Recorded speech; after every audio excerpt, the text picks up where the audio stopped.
भक्ति और ज्ञान प्राप्ति के लिए सही उम्र कौन सी है? किस अवस्था में भक्ति और ज्ञान को ग्रहण किया जाए? आज इस सवाल का जवाब जानने के लिए हम आतुर रहते हैं। कोई बताए कि भक्ति और ज्ञान की सही उम्र क्या है, किस उम्र में शुरुआत करें?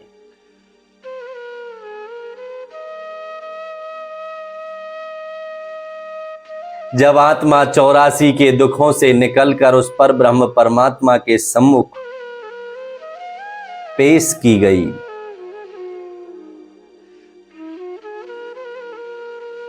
वहां तो एक भी बार नहीं कहा।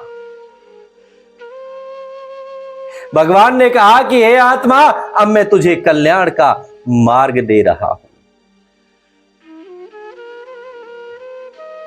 तू भोग योनि से निकल के आई है, अब मैं तुझे कर्म योनि देने जा रहा हूं। वहां तू तत्व ज्ञान प्राप्त कर सकती है, मेरी भक्ति प्राप्त करके मुझे प्राप्त कर सकती है।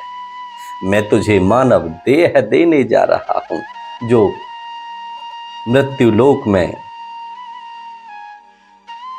उन स्वर्ग लोक के देवताओं के लिए भी दुर्लभ है। ऐसा मुक्ति का मार्ग देने जा रहा। आत्मा खुशी हुई, आनंदित हुई। हे दयालु, हे कृपालु, मेरे लिए संसार में केवल तू ही तू होगा।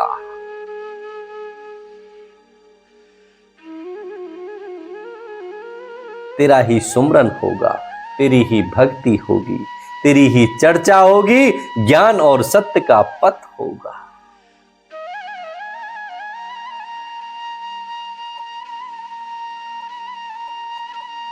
संसार में विचर रहा तू पांचों तत्वों में, मैं तेरा दर्शन करके तुझे नित्य नमन करूंगी, आत्मा कहती है। और आज उसी भक्ति और ज्ञान की प्राप्ति के लिए हम कहते हैं कोई अवस्था बता दे। और ऐसे ही आज अवस्था बताने वाले हैं, और ऐसे ही उस अवस्था को जानने और मार्ग का चुनाव करने वाले हैं। कौन सी अवस्था? उम्र की अंतिम अवस्था, वृद्धावस्था। जिस भक्ति और ज्ञान की प्राप्ति के लिए आत्मा ने उस पर ब्रह्म परमात्मा के सम्मुख ये वचन दिया, मेरा एक एक पल तुझे समर्पित होगा संसार में जाने के बाद। आज समय निर्धारित करते हैं, उम्र निर्धारित करते हैं हम कि तुझे वृद्धावस्था में भजेंगे। हे मूढ़ बुद्धि मनुष्य, संसार के किसी भी कोने से कोई ऐसा वृद्ध अवस्था में मनुष्य को मेरे सम्मुख व्यक्त तो कर, जो वृद्ध अवस्था में आकर उस परब्रह्म परमात्मा का निस्वार्थ भाव से भजन कर रहा हो, ज्ञान अर्जित कर रहा हो। है कोई ऐसा वृद्ध? ऐसा कौन सा मनुष्य है जिसने वृद्ध अवस्था में तत्व ज्ञान को प्राप्त किया हो, भक्ति को प्राप्त किया हो, परम का सुमरन और उसकी प्राप्ति की हो? फिर वो तेरे लिए सुलभ कैसे होगा वृद्धावस्था में? और आज ब्रह्म ज्ञान वाणी धर्म ग्रंथ के द्वारा वो पर ब्रह्म परमात्मा हमें एक बार फिर सावधान कर रहा है। वहां जब 84 से निकलकर पर ब्रह्म परमात्मा के सम्मुख आत्मा प्रस्तुत की गई, वहां आत्मा को परमात्मा के द्वारा तत्व ज्ञान दिया गया, और आज संसार में जब आत्मा इस मानव देह में उपस्थित है, तो फिर एक बार वो अपनी ब्रह्मवाणी द्वारा हमें समझा रहा है, चेता रहा है, सावधान कर रहा है, मार्ग दे रहा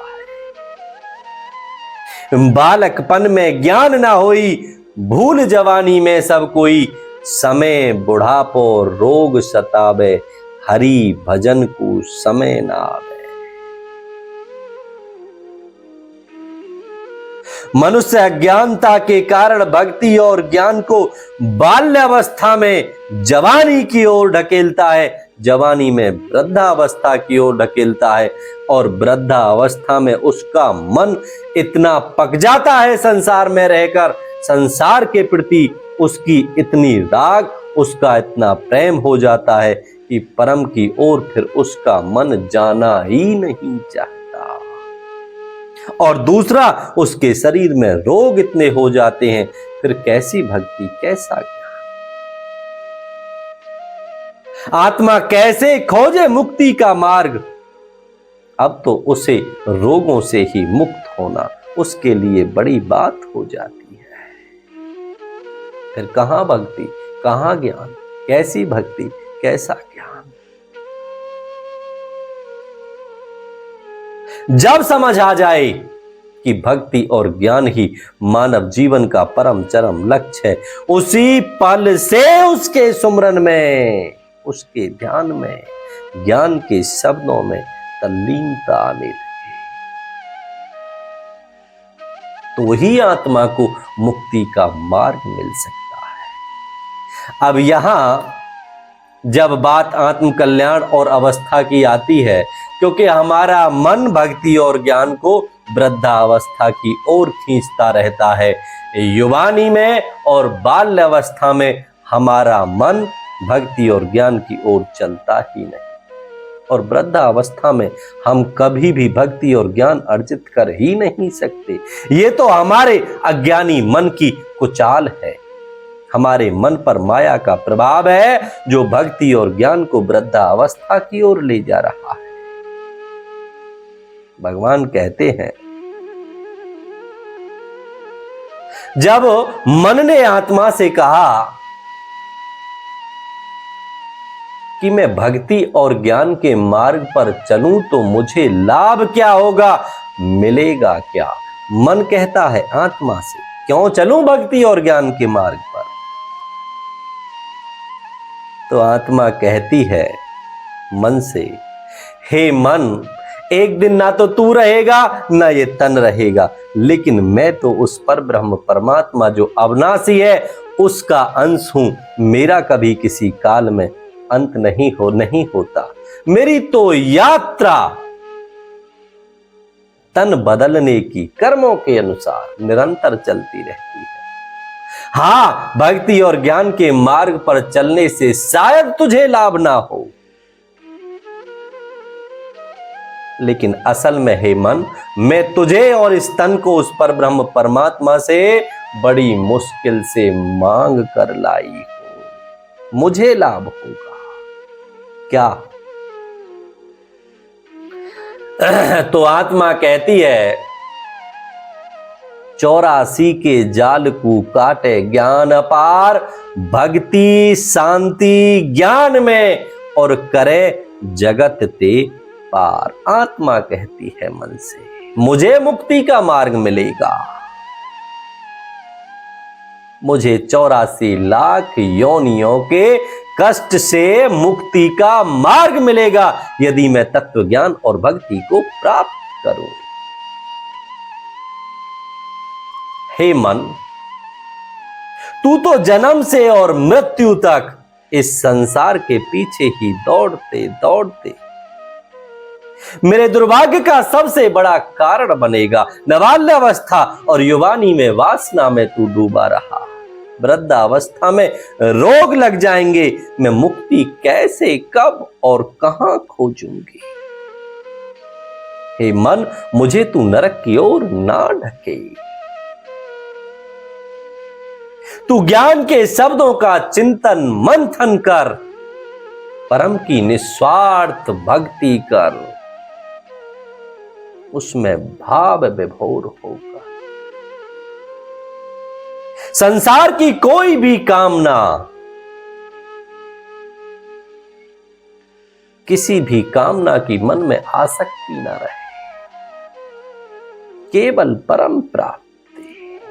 तो यही मन आत्मा के कल्याण का मूल बन जाएगा। इस मन को संसार से संसार के क्रियाकलापों से मुक्त होना पड़ेगा। उसके बाद ही आत्मा अपने कल्याण और मुक्ति का मार्ग खोज पाएगी। और उसके लिए अवस्था को निर्धारित ना करें। आज जिस भी अवस्था में हैं, उसी अवस्था में आज और अभी से उसकी भक्ति में तल्लीनता आने लगे।